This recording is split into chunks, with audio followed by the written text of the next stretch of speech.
Bonjour. Aujourd'hui, on va décortiquer ensemble un sujet majeur, le cancer. L'objectif, c'est de poser des bases solides pour comprendre son impact, les mécanismes en jeu et surtout les stratégies qu'on utilise pour le combattre. Allez, on commence par une vue d'ensemble, avec les chiffres. Et là, il y a tout de suite quelque chose d'intéressant à noter. Regardez bien. Les cancers qu'on rencontre le plus souvent ne sont pas systématiquement ceux qui tuent le plus. Et ça, c'est déjà un des grands paradoxes et un des défis majeurs de l'oncologie. Pour y voir plus clair, voilà le parcours que je vous propose. D'abord, on va regarder l'ampleur du phénomène. Ensuite, comment on établit un diagnostic de certitude.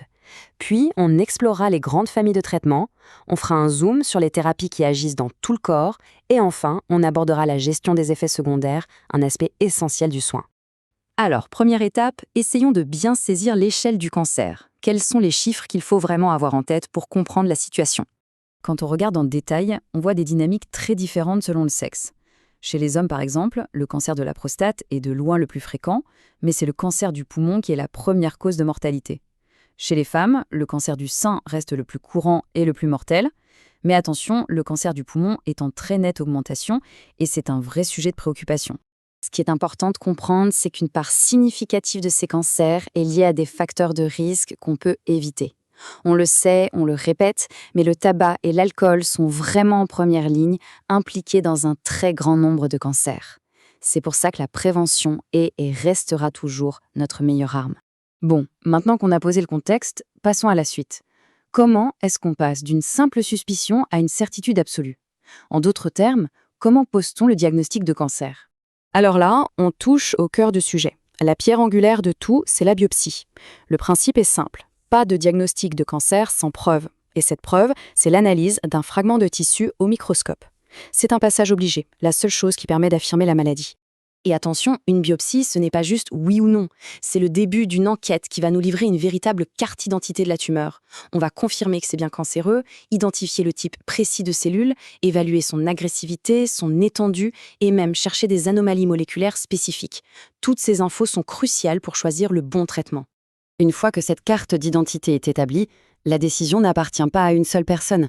C'est toute une équipe, des chirurgiens, des radiothérapeutes, des oncologues, qui se réunit pour discuter du cas et définir la meilleure stratégie d'attaque possible.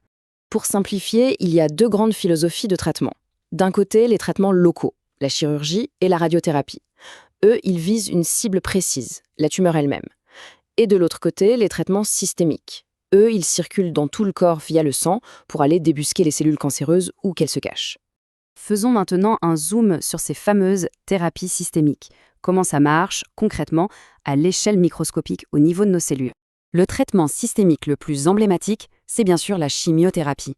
Mais sait-on vraiment comment elle agit pour freiner la progression du cancer ?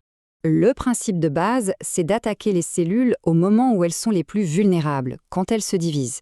Une cellule cancéreuse, par définition, est une cellule qui se multiplie de façon anarchique et rapide. C'est cette caractéristique qu'on va exploiter. En fait, il existe plusieurs familles de médicaments et chacune va intervenir à une étape bien précise de cycle de division.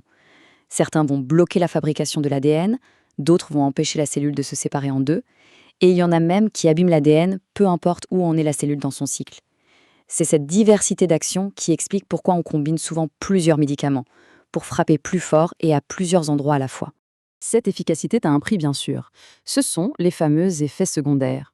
Chaque famille de médicaments a son propre profil de toxicité, son talon d'Achille. Les sels de platine, par exemple, peuvent être toxiques pour les reins et les nerfs. Les anthracyclines, pour le cœur.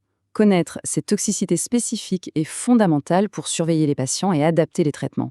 Et ça nous amène tout naturellement à un pilier des soins en cancérologie qui est aussi important que le traitement lui-même, comment on gère les effets secondaires. Le problème, c'est que la chimiothérapie ne fait pas la différence entre une cellule cancéreuse qui se divise vite et une cellule saine qui se divise vite. C'est pour ça qu'elle va aussi toucher les cellules de la moelle osseuse, du tube digestif, des racines de cheveux, d'où les effets bien connus comme la baisse des globules, les nausées ou la chute des cheveux. Heureusement, aujourd'hui, on a fait d'énormes progrès. On ne subit plus les effets secondaires, on les anticipe.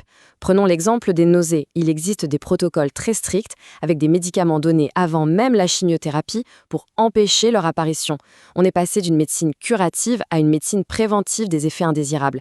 Et ça change tout pour la qualité de vie. Pour conclure sur le traitement, il faut vraiment retenir que c'est un travail d'équipe.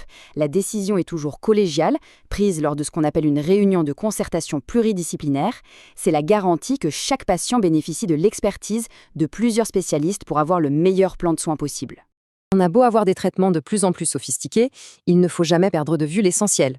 Le meilleur traitement, le plus efficace, ça restera toujours la prévention. Le meilleur cancer, c'est celui qu'on n'a pas. Et tout ça, bien sûr, nous ouvre des perspectives fascinantes.